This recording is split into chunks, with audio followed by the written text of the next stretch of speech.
شاید حضرت صاحب کو یاد ہو، فیض آباد میں تقریر کرتے ہوئے کہہ رہا تھا کہ اگلے چند مہینوں میں اگر نصاب تعلیم میں مثبت تبدیلیاں نہ ہوئیں تو کالجز اور یونیورسٹیز میں 2 سیشنز ہوا کریں گے۔ صبح ٹیچر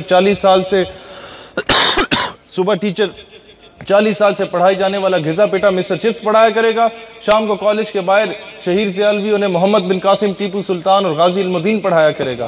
اور الحمدللہ ہم نے ابھی تک 100 صفحات پر مشتمل نظریات کے نام سے ایک کتاب شائع کی، جس میں ختم نبوت، ناموس رسالت اور پھر سیدنا خالد بن ولید سے لے کے ٹیپو سلطان، محمد غزنوی، وہ محمود غزنوی، دین اس کے علاوہ نور الدین زنگی، صلاح الدین ایوبی رحمۃ اللہ علیہ، ان سب پر لکھا، اور 40,000 کتابیں ابھی تک مفت تقسیم کر دی گئی ہیں تمام کالجز اور یونیورسٹیز میں۔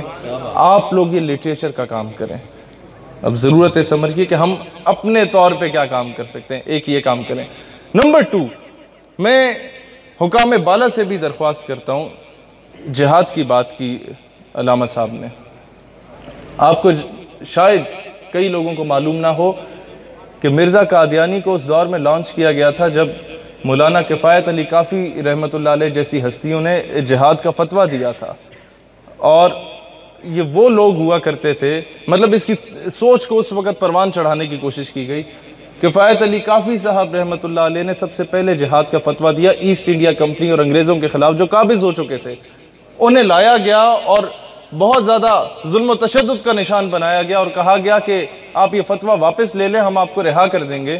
تو انہوں نے جواب دیا کہ میں نے محمد عربی کا کلمہ پڑھنے کے لیے پڑھا ہے، چھوڑنے کے لیے نہیں پڑھا۔ تو اس کے بعد قابل غور بات ہے، وہ بہت زیادہ بزرگ تھے، یہاں جتنے لوگ بیٹھے ہیں میں نے اندازہ کیا کہ آپ سب سے زیادہ بزرگ وہ تھے، انہیں قمیض اتاری گئی، لٹایا گیا اور جسم پہ استریاں پھیری گئیں، اور اس کے بعد مرچیں ڈالی گئیں اور پھر استریاں پھیری گئیں، اور پھر کہا گیا کہ آپ اپنا فتویٰ واپس لے لیجئے۔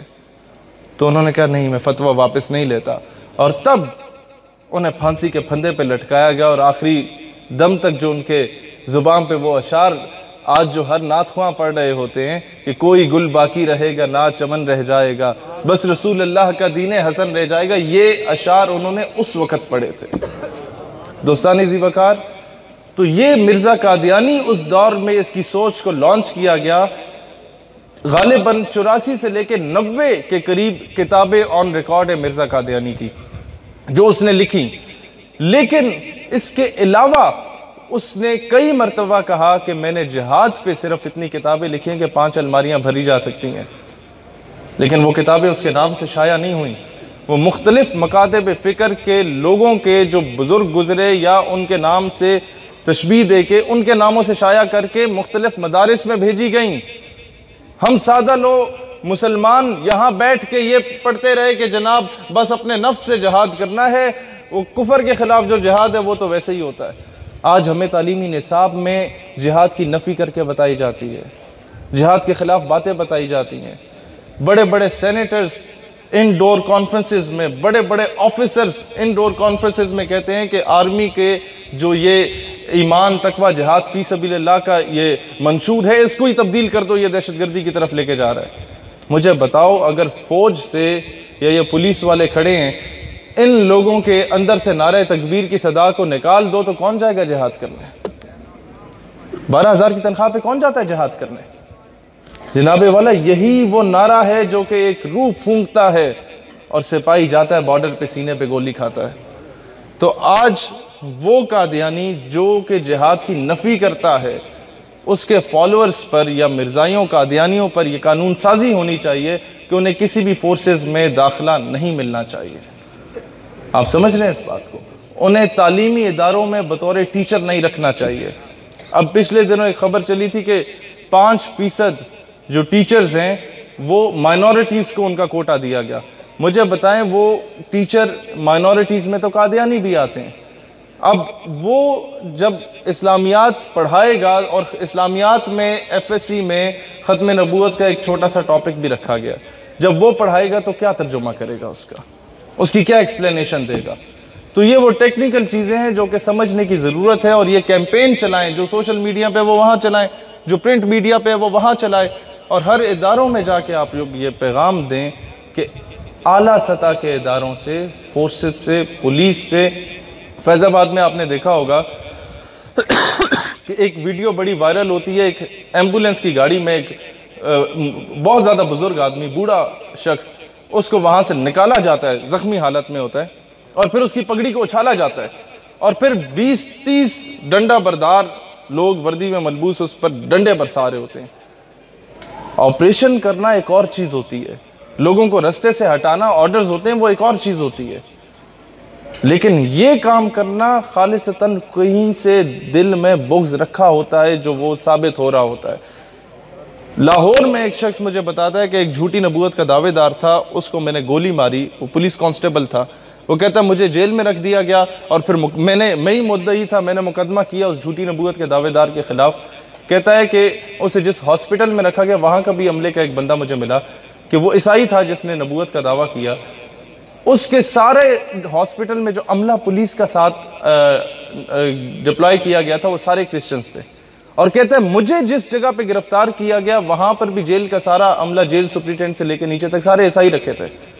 اور کہتا ہے کہ عدالتوں میں مجھے بلایا گیا بارہا، مجھے یہاں سے جانے نہیں دیا گیا، اور وہ کیس کو میں ریویو نہیں کر سکا، کیس کو مطلب فالو اپ نہیں کر سکا. اس بیس پہ اس جھوٹی نبوت کے دعوے دار کو رہا کیا جاتا ہے اور چارٹرڈ طیارے کو بلایا جاتا ہے، اس کے ذریعے اسے وہاں بٹھا کے باہر بھیج دیا جاتا ہے اور میڈیا پر ایک خبر تک نہیں آتی.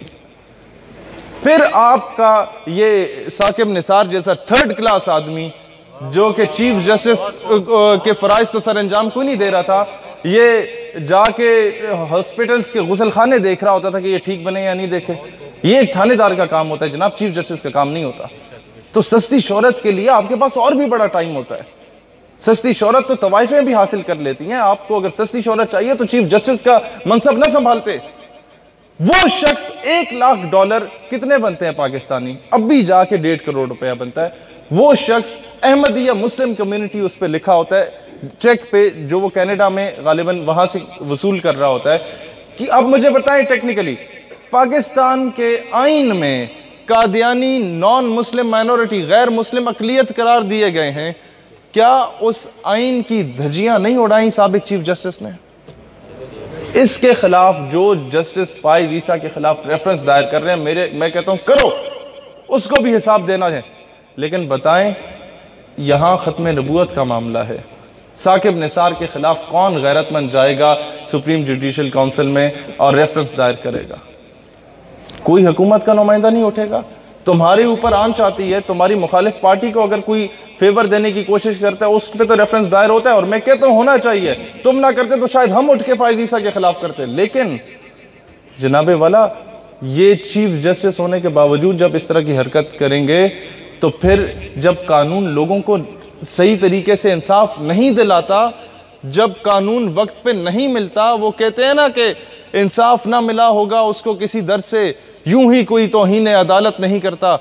جناب والا، جب قانون آپ کو انصاف نہیں دیتا، گستاخ کو سزا نہیں دیتا، تو پھر ممتاز قادری کو جنم لینا پڑتا ہے. دوستان ذیوکار، جب قانون گستاخ کو سزا نہیں دیتا تو پھر علم و دین کو جنم لینا پڑتا ہے، پھر عامر چیمہ کو جنم لینا پڑتا ہے. عامر چیمہ کو یہی چیزیں مجبور کرتی ہیں سامنے آنے پر.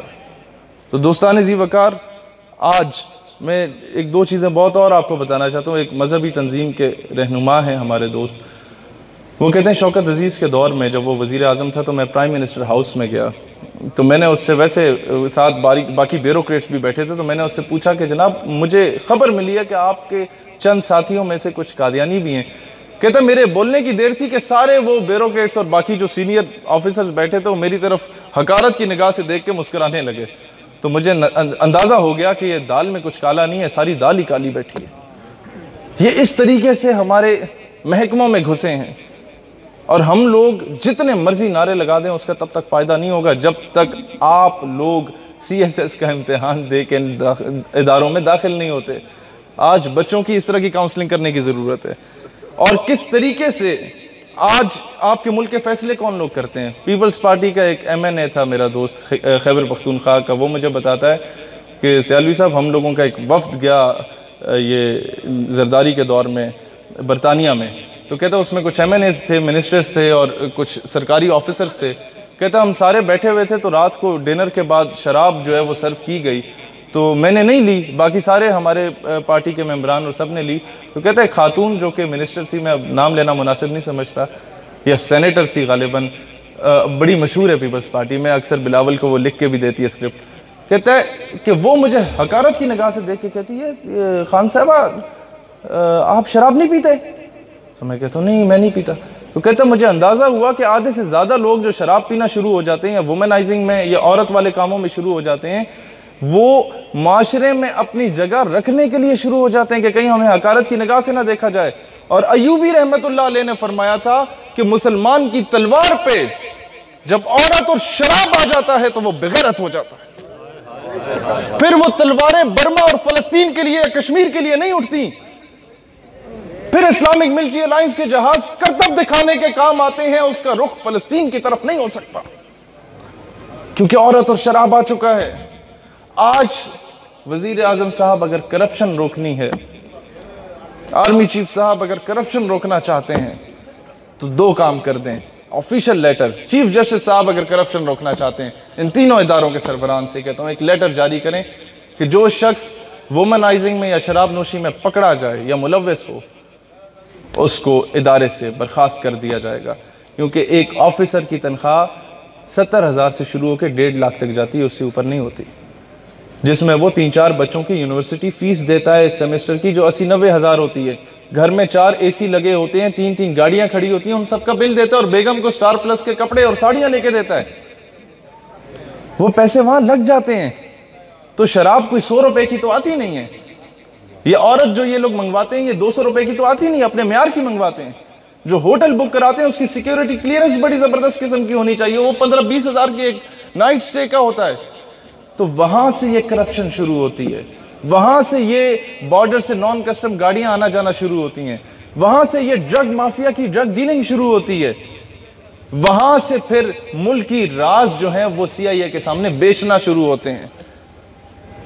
تو یہ کرپشن روکنے کا سب سے بنیادی بات یہ ہے. اور اسی طریقے سے آپ لوگوں کو خریدا گیا. اسلام کو آج تک یہودیوں اور صلیبیوں نے اتنا نقصان نہیں پہنچایا جتنا اندر موجود غداروں نے پہنچایا. لہٰذا ان چیزوں سے باہر آنے کی ضرورت ہے. اور جو میرے بھائی برق صاحب واقعہ بتا رہے تھے, تربیت کسے کہتے ہیں دوستو, وہ جو واقعہ بتایا گیا کہ صحابی رسول کے ہاتھ کاٹے گئے پھر پاؤں کاٹے گئے, وہ سیدتنا حضرت ام عمارہ رضی اللہ تعالیٰ عنہ کے صاحبزادے تھے, اور ان سے بار بار کہا گیا کہ مجھے نبی مان لو, مسیلمہ کذاب نے کہا, اور ایک ایک حصہ جسم کا کاٹا گیا اور وہ کہتے رہے کہ تم کذاب ہو, جھوٹے ہو. تو جب ان کی شہادت کی خبر جاتی ہے تو کچھ لوگ جاتے ہیں اور کہتے ہیں سیدنا ام عمارہ رضی اللہ تعالیٰ عنہ سے کہ محمد عربی نے تو تمہارے بیٹے کو مروا دیا. حضرت ام عمارہ جواب دیتی ہیں واللہ میں نے اس دن کے لیے اپنے بیٹے کو پیدا کیا تھا.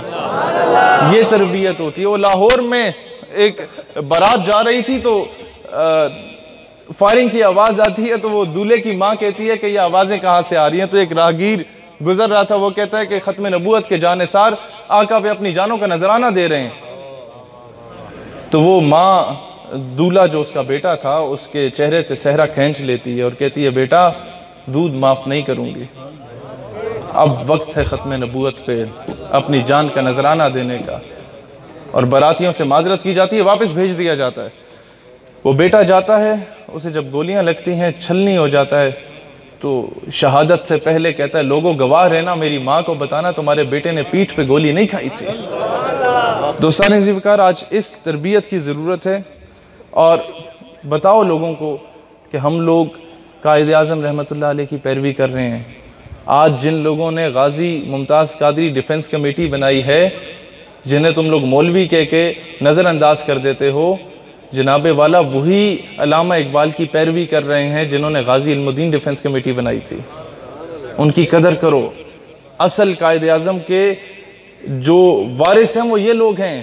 قائد اعظم نے علم الدین شہید رحمت اللہ علیہ کا کیس لڑا تھا اور عدالت سے مطلب پہلے جیل میں گئے اور کہا علم الدین تم ایک مرتبہ تو کہہ دو. قائد اعظم نے زندگی کا وہ پہلا کیس ہارا تھا. کہتے ہیں علم الدین ایک مرتبہ کہہ دو کہ جب میں نے گستاخ کو قتل کیا تو میں ہوش میں نہیں تھا, تو علم الدین میں تمام ثبوت اور شواہد کی روشنی میں تو میں رہا کروا سکتا ہوں۔ علم الدین جواب دیتا ہے جناب والا زندگی چ پہلا کم کیتا ہے جڑا ہوش چ رہ کے کیتا ہے۔ اور پھر جب کمرہ عدالت میں لے کے جاتے ہیں تو وہ جج جو تھا وہ انگریز تھا، اس نے کہا کہ علم الدین تم نے گستاخ کو قتل کر کے قانون ہاتھ میں لیا، تم نے توہین عدالت کی ہے۔ علم الدین جواب دیتے ہیں کہ جج صاحب جب آپ توہین عدالت برداشت نہیں کر سکتے تو مسلمان توہین رسالت کیسے برداشت کر سکتے ہیں؟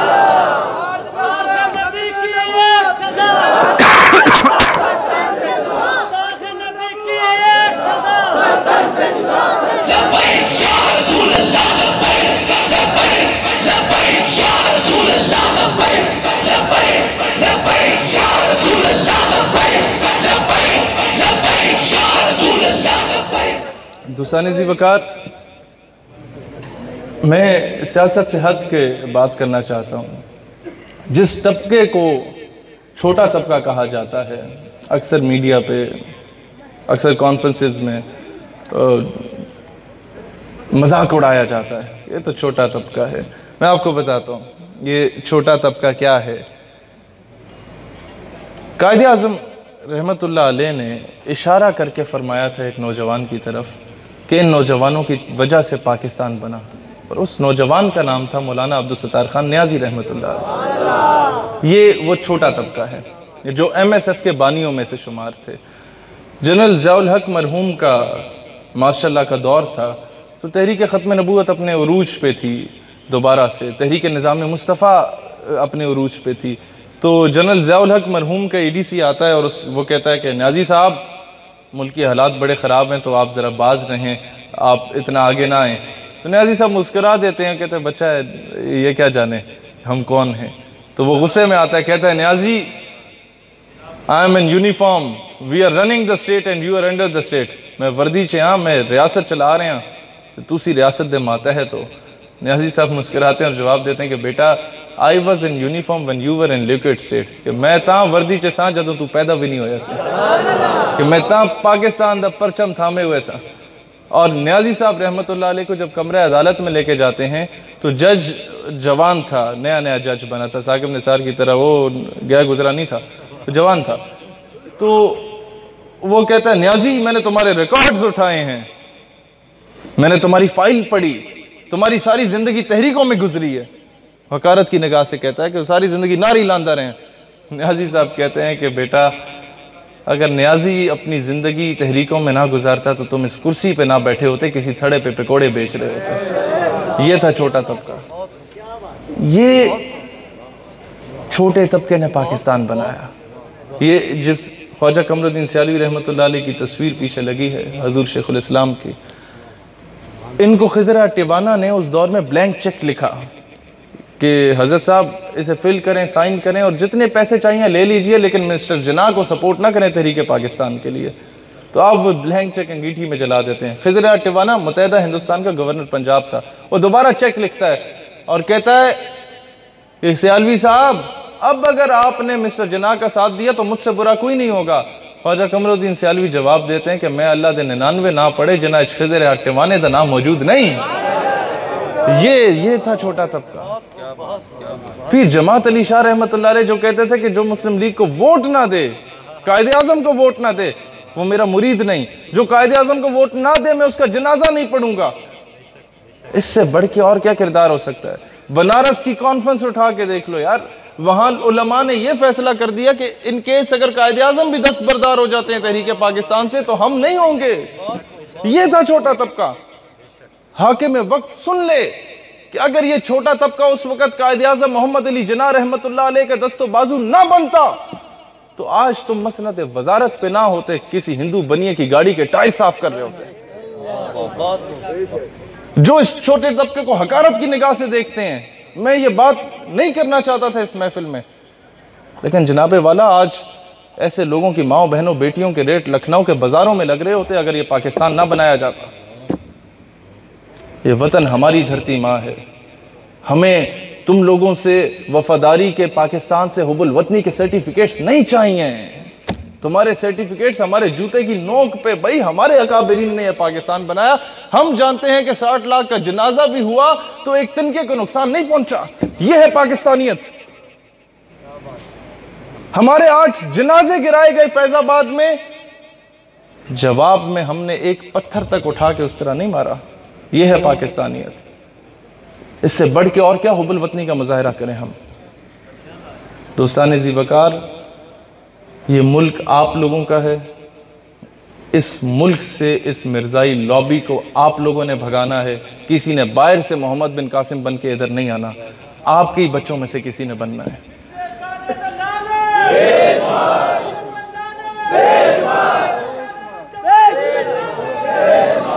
اور آخر میں ایک پیغام دے کر اجازت چاہتا ہوں کہ آج ہمارے ملک کا نوجوان مغرب سے بہت زیادہ امپریس ہونے لگ گیا. آپ لوگ جب کسی باہر ملک میں جاتے ہیں تو واپس آتے ہیں تو سارا وہ ٹبر اکٹھا ہوتا ہے نا، جناب اتھے کی ویکھیا ہے، اتھے کہ کچھ تھی، تو بڑے فخر سے بتاتا ہے جناب بڑے حسین و جمیل لوگ تھے، بڑے زبردست جو ہے وہاں کی بلڈنگز تھیں، بڑے خوبصورت نظارے تھے. تو سارے لوگ کہتے ہیں اللہ جی بڑی گل ہے. تو آپ اندازہ کریں آپ کے پاس تو سوشل میڈیا بھی ہے، آپ کے پاس تو ٹیلی ویژن بھی ہے، موبائل بھی ہے، آپ سب کچھ دیکھ سکتے ہیں باہر کیا کیا ہے. لیکن پھر بھی آپ بالکل تجسس ہوتا ہے اور ہر کسی سے پوچھے جناب وہ تھکی ویکھے تو بڑے فخر سے وہ بتاتا ہے. آج سے 100 سال گزر چکے ہیں یار. 100 سال پہلے حضرت علامہ اقبال رحمۃ اللہ علیہ جب باہر گئے اعلیٰ تعلیم حاصل کرنے، نہ چھوٹے مجھ سے مغرب میں بھی آداب یورپ میں بھی، نہ چھوٹے مجھ سے یورپ میں بھی آداب سحر خیزی. وہ 100 سال پہلے وہاں جاتے ہیں اور واپس آتے ہیں تو پورا پنڈ اکٹھا ہو جاتا ہے. وہ کہتا ہے اقبال اتھے کی ویکھیا، کیونکہ شاذ و نادر لوگ جاتے ہیں وہاں پہ.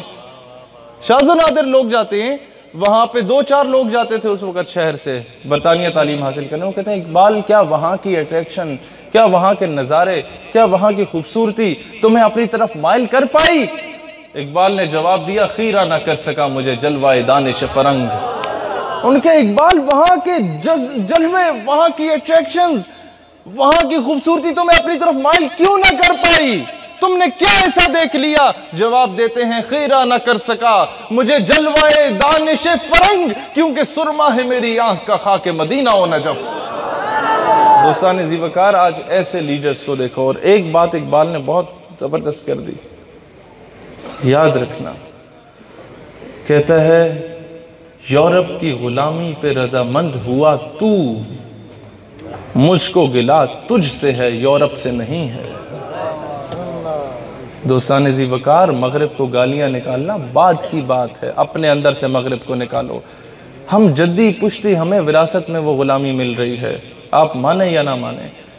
آج اس ہر چیز سے بالاتر ہو کے ہمیں اتحاد، ہمیں یکجہتی کا درس دینا ہوگا اور اپنے ایوانوں سے ان طاغوتی قوتوں کو نکالنے کی ضرورت ہے.